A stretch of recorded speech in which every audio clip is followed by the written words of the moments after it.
Hello friends, welcome to Riya's Kitchen Vibes. ഇന്ന് ഞാനിവിടെ തയ്യാറാക്കാൻ പോകുന്നത് ഒരു ഒഴിച്ചുകറിയാണ്. ചേമ്പ് വെച്ചിട്ട് ചോറിൻ്റെ കൂടെ ഒക്കെ കഴിക്കാൻ പറ്റുന്ന ഒരു അടിപൊളി കറി. അപ്പോൾ ഇതെങ്ങനെ തയ്യാറാക്കുന്നതെന്ന് കണ്ടു നോക്കാം. ആദ്യം തന്നെ ഈ ചേമ്പ് ഒന്ന് വേവിച്ചെടുക്കണം. തൊലി കളഞ്ഞ് വൃത്തിയാക്കിയ ചേമ്പ് ചെറിയ കഷ്ണങ്ങളാക്കി ഒരു പാത്രത്തിലേക്ക് ഇട്ട് കൊടുക്കാം. ഞാനിവിടെ എടുത്തിരിക്കുന്നത് 4 മീഡിയം സൈസ് വലിപ്പത്തിലുള്ള ചേമ്പാണ്. നാട്ടിൽ കിട്ടുന്ന ഏത് ചേമ്പും ഈ കറി വെക്കാൻ വേണ്ടി ഉപയോഗിക്കാവുന്നതാണ്. 3 പച്ചമുളക് നീളത്തിൽ കീറിയതും കൂടെ ഇട്ട് കൊടുക്കാം. ഇനി ഇതിലേക്ക് വെള്ളം ഒഴിച്ചു കൊടുക്കാം. ചേമ്പൊന്ന് മുങ്ങിക്കിടക്കുന്നതിലും കുറച്ചുകൂടെ കൂടുതൽ വെള്ളം ഒഴിച്ചു കൊടുക്കണം.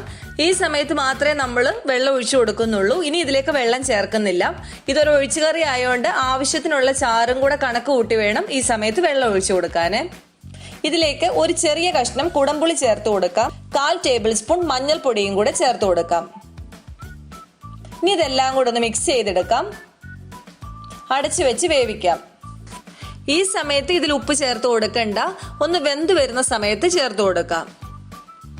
ഈ സമയം കൊണ്ട് ഇതിലേക്ക് ആവശ്യമായ ഒരു അരപ്പ് തയ്യാറാക്കിയെടുക്കാം. അതിനുവേണ്ടി 1/2 കപ്പ് തേങ്ങ, 1 ചുവന്നുള്ളി, 2 വലിയ വെളുത്തുള്ളി, 1 നുള്ളു നല്ല ജീരകം, ഇത്രയുമാണ് എടുത്ത് വെച്ചിരിക്കുന്നത്. വെളുത്തുള്ളി ചെറുതാണെങ്കിൽ 3-4 എണ്ണം എടുക്കാവുന്നതാണ്. ഇതെല്ലാം കൂടെ നന്നായിട്ടൊന്ന് അരച്ചെടുക്കാം. ഇപ്പൊ അരച്ചെടുത്തോണ്ട് വന്നിട്ടുണ്ട്. ഇനി ചേമ്പ് വെന്ത് വന്നിട്ടുണ്ടോ എന്ന് നോക്കാം. നന്നായിട്ടായിട്ടുണ്ട്. എന്നാൽ കഷ്ണങ്ങൾ ഒന്നും ഉടഞ്ഞു പോയിട്ടില്ല. ഈ കറിയിലെ കഷ്ണങ്ങൾ ഇതുപോലെ തന്നെ കിടക്കുകയാണ് വേണ്ടത്. ഇതിൽ ഇതുവരെ ഉപ്പ് ചേർത്തിട്ടില്ല. ഈ സമയത്ത് ഇതിലേക്ക് ആവശ്യമായ ഉപ്പ് ചേർത്ത് കൊടുക്കാം.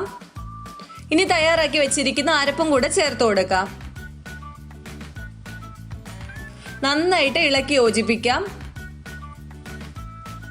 ഇനി ഈ അരപ്പ് കിടന്ന് ചെറുതായിട്ടൊന്ന് തിളച്ചു വരണം. ഈ സമയം കൊണ്ട് ഇതിലേക്ക് ആവശ്യമായ വറവ് തയ്യാറാക്കാം. ഒരു പാൻ വെച്ച് കുറച്ച് വെളിച്ചെണ്ണ ഒഴിച്ചു കൊടുത്തിട്ടുണ്ട്. ഇതിലേക്ക് 1/2 ടേബിൾ സ്പൂൺ കടുക് ഇട്ട് കൊടുത്തിട്ടുണ്ട്. കടുക് ഒന്ന് പൊട്ടി വരുമ്പം 1 ചുവന്നുള്ളി അരിഞ്ഞതിട്ട് കൊടുക്കാം. 1 തണ്ട് കറിവേപ്പില, 2 വറ്റൽ മുളകും കൂടെ മുറിച്ചിട്ട് കൊടുത്തിട്ടുണ്ട്. വറവായിട്ടുണ്ട്. ഇപ്പൊ കറിയിൽ തിള വന്ന് തുടങ്ങിയിട്ടുണ്ട്. ഫ്ലെയിം ഓഫ് ചെയ്തിട്ട് വറവിട്ട് കൊടുക്കാം. ഇനി ഇത് അടച്ചു വെക്കാം. ഇപ്പോൾ അടിപൊളിയായിട്ടുള്ള ചേമ്പ് കറി റെഡി ആയിട്ടുണ്ട്. ചോറിൻ്റെ കൂടെ ഒക്കെ ഒഴിച്ച് കഴിക്കാൻ സൂപ്പർ കോമ്പിനേഷനാണ്. നിങ്ങളിത് തയ്യാറാക്കി നോക്കിയിട്ടില്ലെങ്കിൽ തീർച്ചയായിട്ടും ഒന്ന് ട്രൈ ചെയ്ത് നോക്കുക. നിങ്ങൾക്ക് എല്ലാവർക്കും ഇഷ്ടപ്പെടും. ഫീഡ്ബാക്ക് അറിയിക്കണേ. അപ്പോൾ ഇന്നത്തെ റെസിപ്പി എല്ലാവർക്കും ഇഷ്ടമായെന്ന് വിചാരിക്കുന്നു. ഇഷ്ടമായെങ്കിൽ ലൈക്ക് ചെയ്യുക, കമൻറ്റ് ചെയ്യുക, ഷെയർ ചെയ്യുക. പിന്നെ നമ്മളുടെ ചാനൽ ആരെങ്കിലും സബ്സ്ക്രൈബ് ചെയ്തിട്ടില്ലെങ്കിൽ പ്ലീസ് സബ്സ്ക്രൈബ്. ഇനി ഒരു അടിപൊളി ഡിഷുമായിട്ട് നമുക്ക് കാണാം. Thanks for watching.